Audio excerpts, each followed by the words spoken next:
20h30 dans le quartier du Breil, le 3 juillet 2018. Les forces de l'ordre contrôlent ce véhicule. Sur ces images amateurs, le conducteur s'appelle Aboubacar Fofana.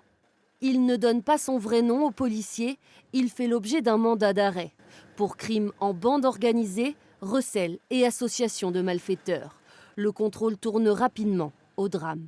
En faisant mine de garer son véhicule, il a fait une marche arrière pour sortir du contrôle et il a percuté un fonctionnaire CRS à hauteur des genoux. Il l'a blessé? Il a été blessé légèrement et donc ça a entraîné la réplique d'un de ses collègues qui était sur le contrôle en sécurisation, qui a fait feu avec son arme et qui a touché le conducteur. Très vite, on distingue la voiture encastrée dans le mur de la clôture d'une maison et l'on voit la rage monter des jeunes du quartier. Vous l'avez tué, votre fils de pute, quoi. Vous l'avez tué, votre fils de pute.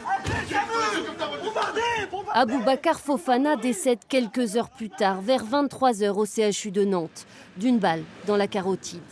En garde à vue, le CRS évoque d'abord la légitime défense, puis il se ravise, garde le silence et décide d'évoquer un tir accidentel.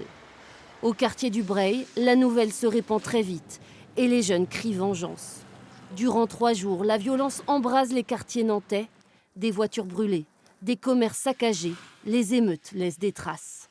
Notre mécontentement, c'est quoi? C'est que ce qui s'est passé hier au Breil, qu'un jeune se fasse tuer par la police, c'est pas normal. Moi, demain, j'ai fait une connerie. J'assumerai devant la justice mes actes. Il faut qu'il assume aussi devant la justice ses actes. Puis la colère laisse place à la tristesse. À l'appel de la famille d'Aboubacar Fofana, quelques jours après le drame, 1200 personnes participent à une marche blanche dans le quartier du Breil.